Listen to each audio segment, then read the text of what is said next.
بسم اللہ الرحمن الرحیم رب اشرح لی صدری ویسر لی امری واحلل عقدۃ من لسانی یفقہوا قولی۔ آج ہم جو سبق پڑھنے والے ہیں وہ ہے حروف ندا۔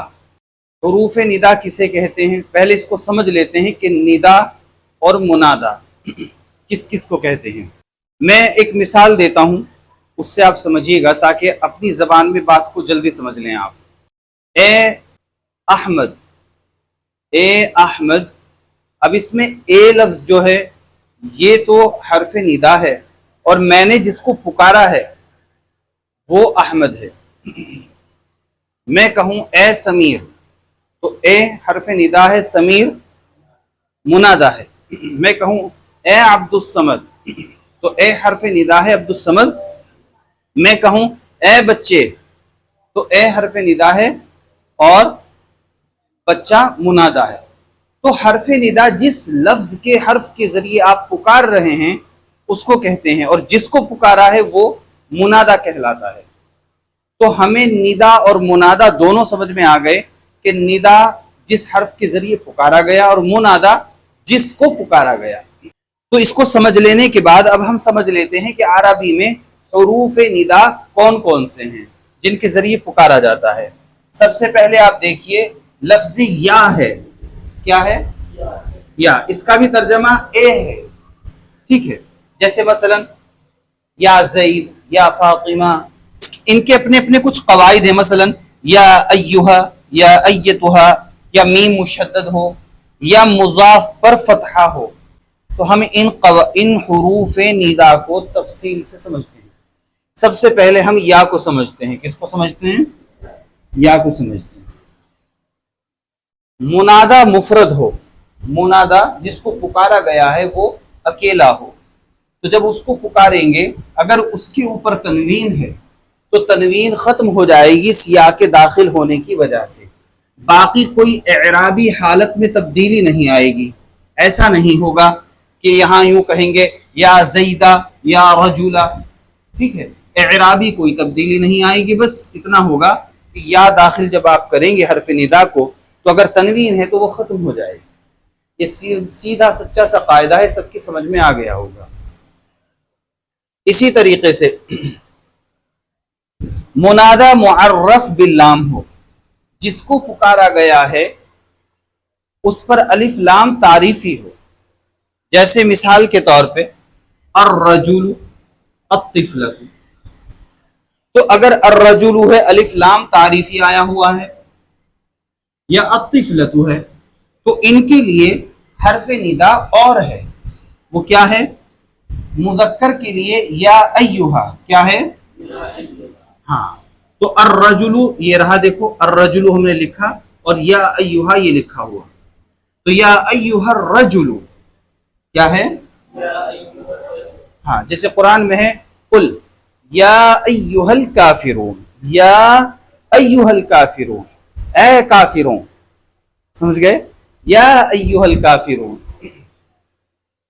یاد رہیں اعرابی حالت ان کی نہیں بدلتی، یہ یاد رکھیے گا کہ یا ایہا کے داخل ہونے سے یا ایتہا کے داخل ہونے سے کوئی اعرابی تبدیلی نہیں آتی کہ بھائی اعراب تبدیل ہو جائے گا۔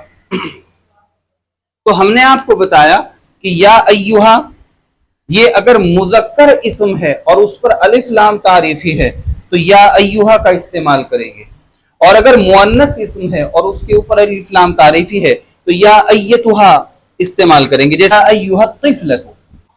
اب آ جائیے منادا مرکب اضافی ہو، منادا مرکب اضافی ہو، میں نے بتایا نا مضاف پر فتحہ آئے گا، تو اس کو سمجھ لیتے ہیں۔ کوئی ایسا اسم آیا جس میں ایک اسم کو دوسرے اسم کی طرف نسبت دی جا رہی ہو، ایک اسم کو دوسرے اسم کی طرف نسبت دی جا رہی ہو۔ جیسے میں اردو میں کہوں اللہ کا بندہ، تو بندے کو نسبت کس کی طرف دی جا رہی ہے؟ اللہ کی طرف۔ رحمان کا بندہ، ٹھیک ہے، رحمان کا غلام۔ اگر ایسے نام ہوں جو عربی کے نام ہوتے ہیں کہ وہ مضاف، اور ان کی جب ترکیب کریں تو وہ مضاف اور مضاف الیہ بن جاتے ہیں، ایک مضاف نکل آتا ہے، دوسرا مضاف الیہ۔ اس کی میں عربی میں مثال دیتا ہوں، عبد الرحمانی، عبد الرحمانی ہوا کہ نہیں ہوا؟ تو یہ مضاف ہے اور یہ تو مرکب اضافی ہوا، بھلے ہی نام ہے لیکن ترکیب اضافی کے تحت ہے۔ عبد اللہ، عبد اللہ، تو عبد کیا ہے اور اللہ مضاف الیہ۔ تو ایسے نام جو مضاف اور مضاف الیہ بنتے ہوں اور نام ہیں وہ، تو ان کے لیے ضروری ہے کہ آپ جو ہے مضاف پر فتحہ یعنی زبر لگا دیں۔ جیسے عبد الرحمن تھا، ہم اردو میں کیسے بلائیں گے؟ ہم تو انداز سے اس کو حرف ندا بنا دیتے ہیں، کیسے؟ عبداللہ ایسے چلا کر بولتے ہیں، تو اس میں گویا انداز سے اس کے اندر ہم نے جان ڈال دی اور وہ سمجھ جاتا ہے کہ مجھے بلایا گیا ہے۔ لیکن عربی میں ایسا کرنا ہوتا ہے، ہاں مضاف پر فتحہ پڑھا جائے گا، زبر پڑھا جائے گا۔ جیسے عبد الرحمن سے عبد الرحمن، عبداللہ سے عبد اللہ، تو سمجھ میں آیا؟ اب ایک مثال رہ گئی ہے میم مشدد کی، یہ یاد رکھنا یہ ہمیشہ اللہ ہی کے لیے استعمال ہوا ہے۔ زمانہ جاہلیت حضور صلی اللہ علیہ وسلم کی بعثت سے پہلے کافر لوگ جب پکارا کرتے تھے تو حرف مشدد یعنی میم مشدد جو ہے اس کے ذریعے ہی پکارا کرتے تھے۔ جیسے اللہم، میم کا اضافہ کیا بس، اللہم، اے اللہ، جس کے معنی ہوتے ہیں۔ اور حضور کے آنے کے بعد تو بالکل خاص ہی ہو گیا، اب تو کوئی کہہ ہی نہیں سکتا۔ تو میم مشدد کا استعمال ہمیشہ کس کے لیے ہوا ہے؟ اللہ کے لیے ہوا۔ جیسے اب میں یہاں لکھ دیتا ہوں، دیکھو اب میم مشدد کا اضافہ اللہم، اس کا ترجمہ ہوگا اللہم کا اے اللہ، کیا ہوگا؟ اے اللہ۔ تو یہ ہم نے حروف ندا پڑھے ہیں۔ اب منادہ جس حساب کا ہوگا وہ ویسا ہی اس پر حرف ندا فٹ کر دیا جائے گا۔ منادہ جیسا ہے، مان لو منادہ مفرد ہے، اکیلا ہے، تو ہم کیا استعمال کریں گے؟ یا۔ مان لیجئے منادہ کے اوپر الف لام تعریفی ہے اور مذکر ہے، تو اب ہم کہیں گے یا ایھا۔ اس کے بعد اگر منادہ جس کو پکارا جا رہا ہے وہ مؤنث ہے مگر اس کے اس نام پر الف لام تعریفی بھی ہے، تو ہم کہیں گے یا ایتھا، جیسے قرآن میں ہے نا یا ایتھا النفس المطمئنہ۔ اسی طریقے سے منادہ جو ہے ایسا نام ہے یعنی جس کو پکارا جا رہا ہے اس کا ایسا نام ہے جو ترکیب اضافی کے تحت ہے، تو اس میں مضاف پر زبر لے آؤ، گویا کہ یہ بھی حرف ندا کی ایک قسم ہے کہ اس پر فتحہ داخل کر دیا جائے۔ اور آخر میں میم مشدد کے تعلق سے ہم نے بتایا یہ تو بس اللہ ہی کے لیے خاص ہے، تو یہ تو اللہ کے لیے خاص ہے بس، تو میم مشدد کی ٹینشن تو ہمیں ہو گئی ختم، یہ تو اللہ ہی کے لیے خاص ہے۔ تو یہ حروف ندا ہیں، اور یہ میں نے کچھ مثالیں لکھی ہیں، امید ہے آپ کو سمجھ میں آ گئی ہوں گی۔ میں کچھ عربی کی مثالیں لکھ رہا ہوں، اب ان میں ترکیب کر کے دیکھ لیتے ہیں۔ مثال لکھی ہے یا سیدی اسمی عبداللہ، اے میرے آقا میرا نام عبداللہ ہے۔ تو یا کیا ہے بچوں؟ حرف ندا۔ سیدی کیا ہے؟ منادہ ہے، کیا ہے؟ جس کو پکارا گیا ہے، منادہ ہے۔ اسمی کیا ہے؟ اسمی، تو گویا یہ میرا نام، تو مرکب اضافی ہوا کہ نہیں ہوا؟ جی، مضاف، اور یہ یا ضمیر ہے کون سی؟ واحد متکلم کی،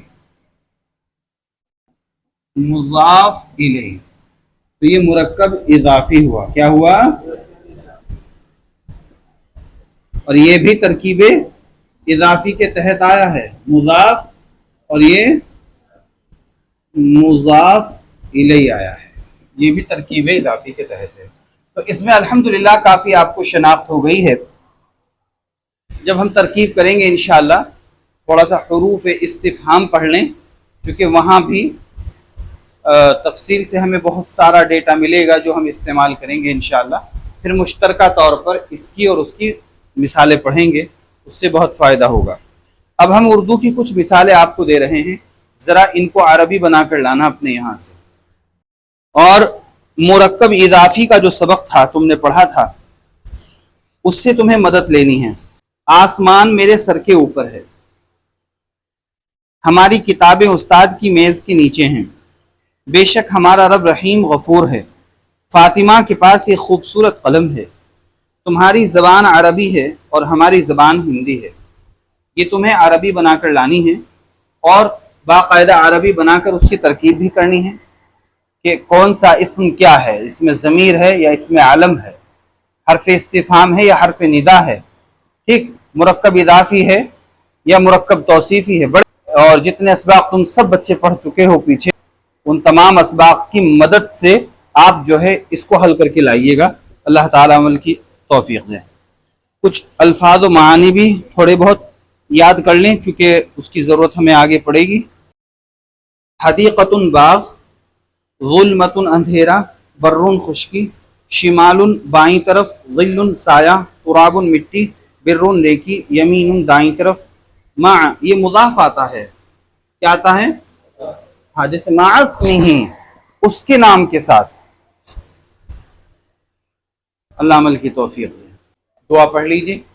سبحان اللہ وبحمدہ، سبحانک اللہم وبحمدک، ونشہد ان لا الہ الا انت، ونستغفرک ونتوب الیک۔ سبحان ربک رب العزۃ عما یصفون، وسلام علی المرسلین، والحمد للہ رب العالمین۔ جزا اللہ عنا محمد ما هو